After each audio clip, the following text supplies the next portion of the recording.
Kita sedang ada dalam acara taburan firman. Suatu waktu Yesus bersama dengan murid-muridnya bertemu dengan orang-orang yang sedang membawa seorang anak yang kerasukan roh bisu. Di dalam Markus pasalnya yang ke-9 ayatnya yang ke-14 sampai ayatnya yang ke-29 di sana diceritakan tentang seorang anak yang mengalami roh bisu. Di sana diceritakan situasinya dan hal yang dilakukan oleh para murid serta hal yang dilakukan oleh Yesus.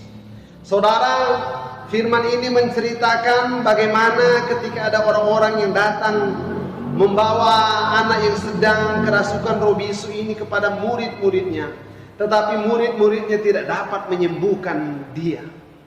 Dan ketika mereka berkata, jika engkau dapat, dan Yesus berkata, jika engkau dapat katamu, Yesus dapat melakukan banyak hal.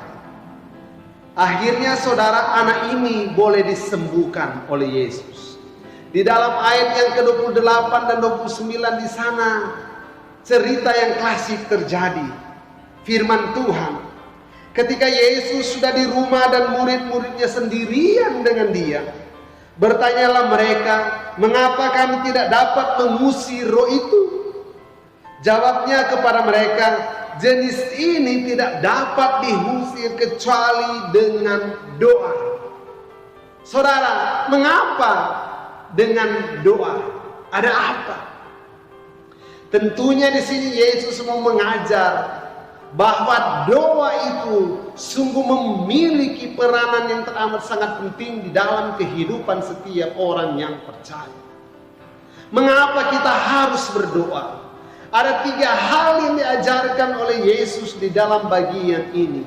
Yang pertama, mengapa saya dan saudara harus berdoa?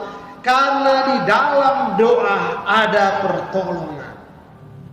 Di dalam ayat yang ke-23 di sana terjadi percakapan.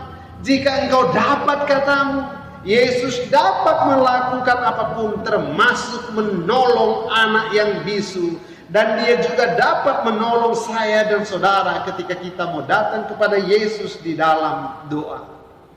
Yang kedua saudara, mengapa kita harus berdoa? Karena di dalam doa di sana saya dan saudara akan mengalami kelepasan. Ketika anak ini dibawa kepada Yesus dan ketika Yesus memulihkan, menyembuhkan anak ini, firman Tuhan mencatat anak ini seketika kelihatan seperti mati. Tidak tahu saudara bahwa roh yang sedang mengobok-obok dia tadi sudah dilepaskan oleh Yesus. Dan anak ini mengalami ketenangan. Orang lain mengira dia mati. Orang lain mengira dia tidak berdaya. Tetapi sesungguhnya Yesus sudah melepaskan dia. Yang ketiga, mengapa kita harus berdoa? Karena di dalam doa ada mujizat.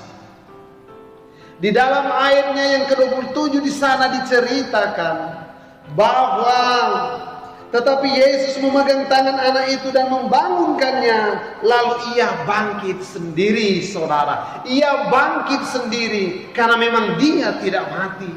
Waktu roh yang membisukan keluar daripada anak ini tertidur. Mengapa saudara Yesus dapat melakukan mujizat di dalam kehidupan anak ini? Mujizat yang sama juga yang dapat dilakukan oleh Yesus di dalam kehidupan saya dan saudara. Apa yang harus saya dan saudara lakukan? Hanya ada 3 hal. Datang kepada Yesus di dalam doa. Mengapa? Karena di dalam doa kita akan mengalami pertolongan.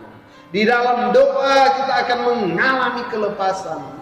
Di dalam doa kita akan mengalami mujizat.